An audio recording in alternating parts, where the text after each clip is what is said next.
Well, the humans of Oslo have reclaimed the streets from cars with not one road-related death of a pedestrian, cyclist or child last year in Norway's capital. In a success that has inspired city planners and road safety experts, Oslo recorded only one road death, a motorist who crashed into a railing at a train station. Joining me now live to discuss this is road expert Peter Khoury from the NRMA. Peter, thank you so much for your time.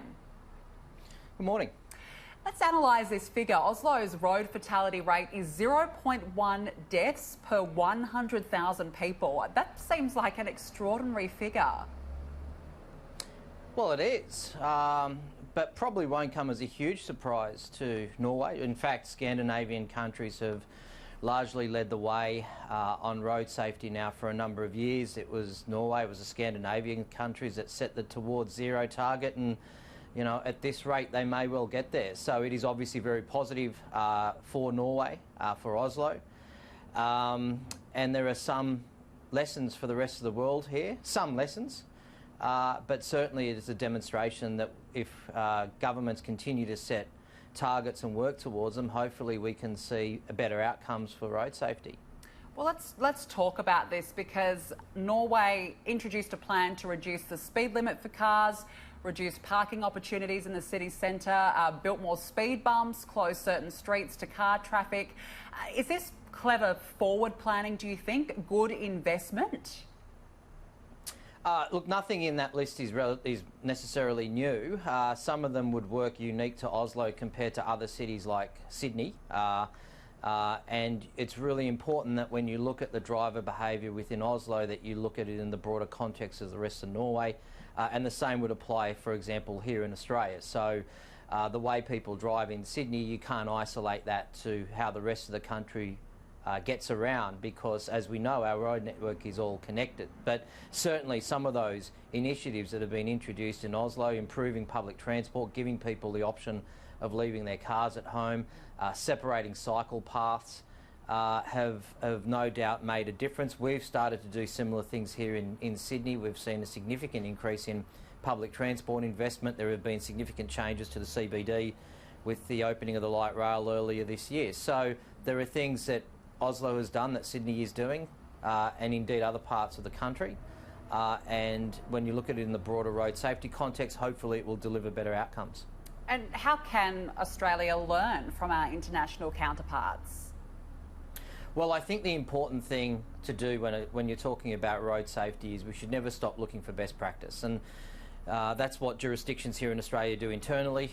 If New South Wales sees something that Queensland's doing that works, then often it'll be the case that that state will also pick it up. We should also do that globally. We should also do it internationally. Within the context of the reality of driving in Australia is very different to driving in other parts of the world. And so, we're talking about Norway, for example. Well, Australia has 10 times the road network that Norway does, which presents a number of challenges in Australia if you were to just try and replicate what happens in Norway. The first, of course, is it costs a lot more money to maintain that road network to a safe standard than it does in Norway. Even when you compare it per capita, for every motorist in Australia, you're talking about 37 metres of road network that you have to maintain every year, which is about 2.5 times the size of Norway. So just saying because something happened in Norway, it should therefore apply here in Australia is a bit short-sighted. But that doesn't mean we shouldn't look to overseas for things that have worked and things that might work here.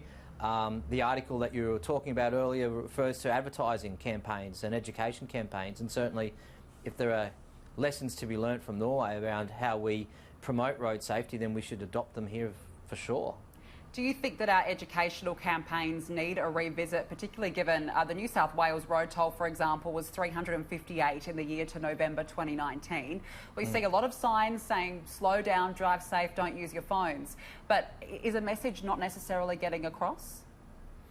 When it comes to education campaigns, you should be constantly reviewing it and making sure that it's relevant, that it's hitting the right target markets. And, we're not just talking about street signs, we're talking about advertising campaigns. We know that the government spends a lot of money on television and print and radio campaigns targeting, the big killers on our roads: speed, drink driving, fatigue.